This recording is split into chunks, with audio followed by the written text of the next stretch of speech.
The name of the game is poker. Enjoy it while it lasts, kid. Yes. And now the sensation sweeping the world has arrived. The Asia Pacific Poker Tour. We are once again in Macau, China, and the final table of the main event. Yes! Whoa. 7 players still remain in the quest for the title and a piece of poker history. And one question is on everyone's mind. Can anyone stop chip leader Din Lee? Champion. Tonight we will crown a champion, and to the victor will go the spoils. Over 200,000 US dollars. Come on. Go for it. The stage is set. Yes! The stakes are huge. This is the Asia Pacific Poker Tour.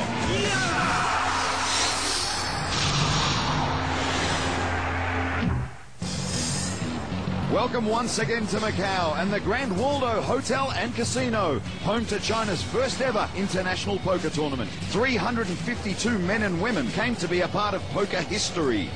After the shocking elimination of 2005 world champion Joe Hashem, You're like my favorite player. we are set to rejoin this final table. Now 7 players remain. Hello, I'm Paul Kuru, sitting alongside one of the world's best poker players, Daniel Negreanu.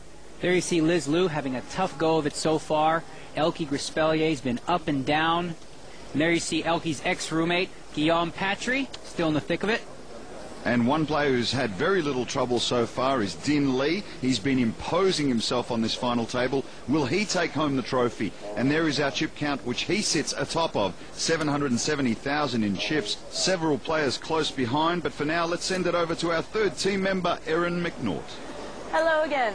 There are now only 7 remaining. And one of you is on the brink of poker history, as the first ever tournament in China will soon have a champion. I wish you all the best of luck. Shuffle up and deal. Thank you, Erin. So here we go. One of these 7 players will take home the title, the trophy, and over 200,000 US dollars. 3 Koreans left. 3 Koreans? 1, 2, 3. Oh. 3. Well, there's one for sure. That's right, Sang Kyung Kim, born and raised in Korea. They speak better Korean than myself. Patry and Grospellier moved to Korea to play StarCraft. Very popular video game. Both of them were very accomplished players. Blinds at 12 and 24,000. StarCraft apparently a game heavy on strategy. Koreans. Help them. Help each other. Grospellier, who was in the big blind, asking his Korean friends to fold. And they oblige. Action over to Ivan Tan with ace-queen offsuit, and he says raise. Doesn't look like the guy from Singapore is going to follow suit. He's not going to oblige with that. He's not going to listen to Elke just because he's begging for everyone to fold. And Tan raises to 77,000. Pretty good-sized raise here. Over to Elke now. Queen Jack of diamonds. And reaches for chips. Well, certainly a hand good enough to see a flop with, especially when you've already got a raise. Wow. He's going to raise it. Elke now counting out some chips. Pretty aggressive play here. Looks like he's going to raise, yeah. Makes it 120,000 more. So Tan now, decision time. He's put 77,000 in already. 120,000 more. Ace-queen, a very difficult hand to play. He is going to call. So a big pot brewing here. Elke will have to act first after the flop, so Tan has position, and he also has the best hand. And here is the flop. It is Queen 8-5. Well, and a dangerous flop it is. Elke has top pair with a jack kicker, but Tan has queens with an ace kicker. Elke has to go first. I would imagine he'd have to bet here. No! Wow, he's going to check. He's going to set the trap. Looks like he wants to go for the check raise on the flop here. Expecting Tan to bet. Slow playing his top pair. But Tan has the best hand. 210,000. And Tan bets 210,000. Now we see what Elke has planned. Big trouble for Elke here. He checked the flop, looking for some action. Tan bet. What Elke doesn't know, of course, is that Tan has him beat, has him dominated. As you can see, just 13% chance to win. He would have to catch a jack or running straight cards.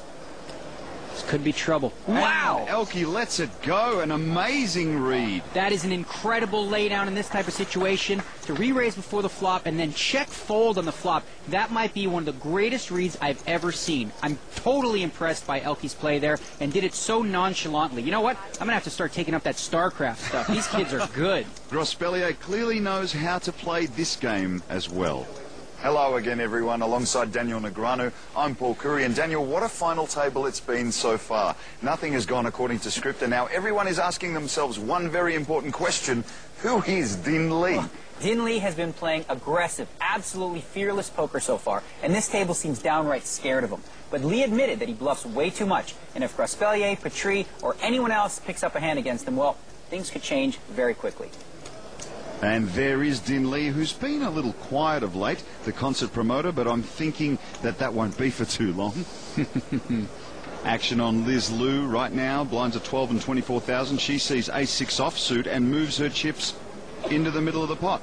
This is a no-brainer play. She's very short on chips, picks up an ace, has to go all in. Very short on chips. Over to Din Lee. Picks up 8-3 offsuit. He's in the small blind.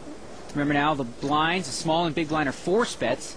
They help to induce action. He lets it go, and now in the big blind, Guillaume Patry picks up 7-deuce offsuit. That's considered the worst starting hand you can get in Texas Hold'em. But in this situation, he's already in the big blind, and Liz is very short on chips. I got 7-deuce. He's letting her know, but he's got to call it. Well, he makes the call with the worst starting hand in poker. So those of you that think this is a bad call, understand if you look at the percentages, it's only 64 to 36, despite the fact that he has the worst starting hand. Well, Liz Liu will be encouraged by seeing what Guillaume Patry has. She's a favourite to win this hand. I'm sure she would have much preferred that Patry folded, but now she's going to have to race for her tournament life. If she loses this pot somehow, we'll be down to 6. And there's Dan Schreiber, World Series bracelet winner and friend to Grospellier and Patry. And the flop. 8-7-3. And there you see it. The worst hand of the deck. Who says it's the worst hand of the deck? 7-deuce now, monster favorite. Liz is going to need to catch an ace or running straight cards. And Patry now an 82% favourite in this hand with almost an embarrassed look on his face. Clearly embarrassing, but again, the math was right. He made the right decision. The turn, a jack of spades. Just one card left. You can see Liz, she's not upset about the fact that he's a 7-deuce offsuit. Some players would yell and scream, "Why are you calling me?" But she understands the game, know that he was committed to the call. So now she'll need one card, just the ace. And another 7 on the river will eliminate the lovely Liz Liu, and she hasn't had much go her way at this final table. She takes home just over $32,000 US. Well, if you're going to go out, you want to go out in style, and she did it on 2 fronts. She looks good, and she also went out to a 7-deuce offsuit, which is a great bad beat story. Well, Guillaume Patry will take her chips, and he looks over at his buddy kind of sheepishly, as if to say, "Can you believe I just won that hand?" And, well, Liz Liu, she's with Erin McNaught. So Liz, you're one of our most experienced pros in this tournament. Are you happy or disappointed? I'm really disappointed with the cards I've been getting the whole entire night. I couldn't even pick up one good hand. On the upside, you're the first female to make the final table in an APPT tournament. You must take some pride in that. I'm really happy with my results, actually. Making it to the final table is